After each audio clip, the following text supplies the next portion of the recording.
Hoy vamos a hablar de cuadrículas como estas, como herramientas para copiar dibujos, para copiar referencias y hacer nuestros propios dibujos. Como siempre, lo vemos después de la intro.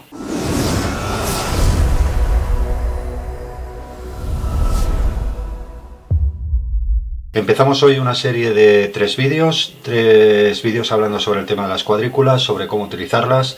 En este primer vídeo vamos a ver un poquito, va a hacer un repaso a la historia de la cuadrícula, cómo surgió la idea de empezar a dibujar con cuadrículas, las ventajas que suponen el dibujar con este tipo de herramientas y eso, bueno, eso será básicamente lo que veremos en el vídeo de hoy.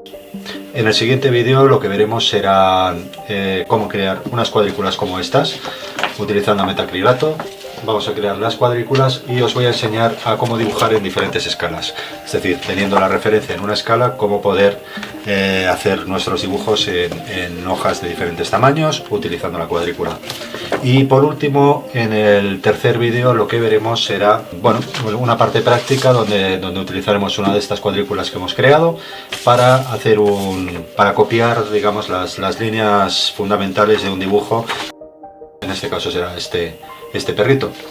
Haremos este dibujo usando la cuadrícula. Como os digo, solamente lo que son las líneas básicas. Os utilizaré lo que es la metodología de trabajo, igual que hemos hecho con Charles Barks, pues lo veremos con el tema de la cuadrícula. Así que bueno, espero que os sea de utilidad. Vamos a empezar con el tema de la historia. Vamos a ver cuándo y por qué surge la cuadrícula. Bueno, básicamente se tiene constancia de que se lleva usando la cuadrícula desde el Antiguo Egipto. Hay pruebas de que los antiguos artistas egipcios lo que hacían a la hora de crear las pinturas murales era dibujar los bocetos en la tierra, hacer una serie de bocetos y copiarlos directamente con un bastidor en los murales. No pintaban normalmente directamente en la pared.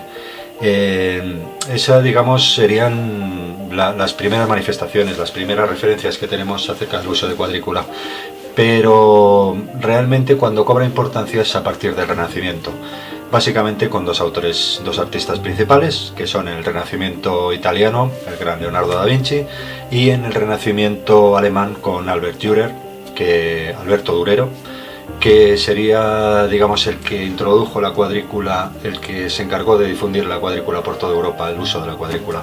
De hecho, se sabe que estos dos autores, tanto Leonardo como Alberto Durero, llegaron a crear una máquina para dibujar con cuadrícula.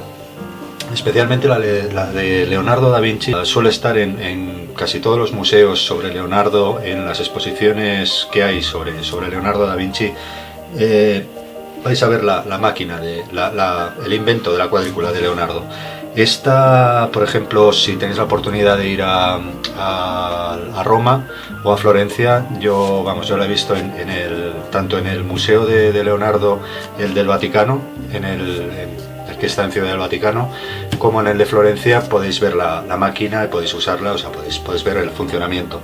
Aunque básicamente era un invento muy sencillo, o sea, lo que era una simple caja con un agujero en uno de los extremos y en el otro un bastidor de madera con unas cuerdas o unos hilos cruzados, ¿vale? Todos a una misma distancia, formando cuadraditos de una distancia. Algo similar a esto vendría a ser como un bastidor, ¿vale? Entonces esto lo que permitía, normalmente se situaba en un soporte para que quedara en vertical. Por ejemplo, la máquina de Alberto Durero era así.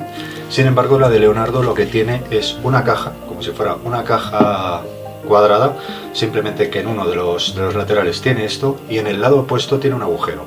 El agujero simplemente era para que, al mirar por el agujero de la caja, al ver la cuadrícula y tener la referencia que quería pintar, la tenía delante, lo que conseguía era mirar siempre a la misma altura, es decir, que la línea de horizonte siempre estuviera a la misma altura, perdón.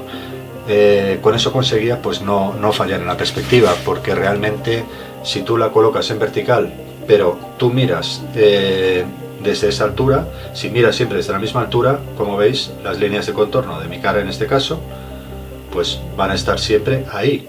Pero en el momento en que miras un poco desde más abajo o miras desde más arriba, ya cambia las líneas totalmente. Entonces, de ahí la utilidad de tener el agujerito para mirar siempre, obligar siempre a mirar en línea recta, ¿de acuerdo?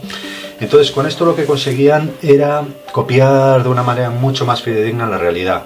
Todavía faltaban unos cuantos siglos para que naciera la fotografía, así que era la única manera que tenían de copiar la realidad de una forma muy estricta, ¿vale? O sea, copiaban, como era un invento que además era muy fácil de transportar, esto realmente pues era muy sencillito, era más pequeño que un lienzo, o sea, es un simple bastidor.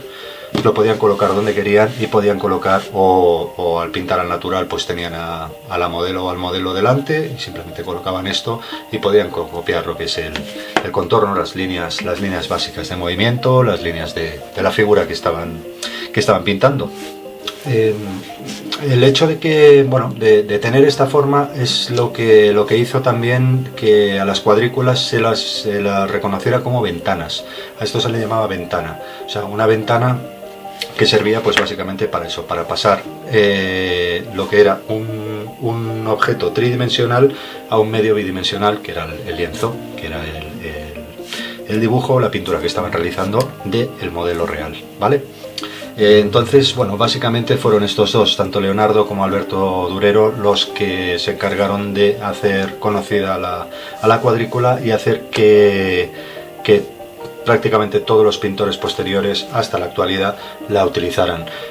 Pintores pues como Rubens, como Goya, como Velázquez, como Francisco Camilo, o sea, la mayoría de pintores.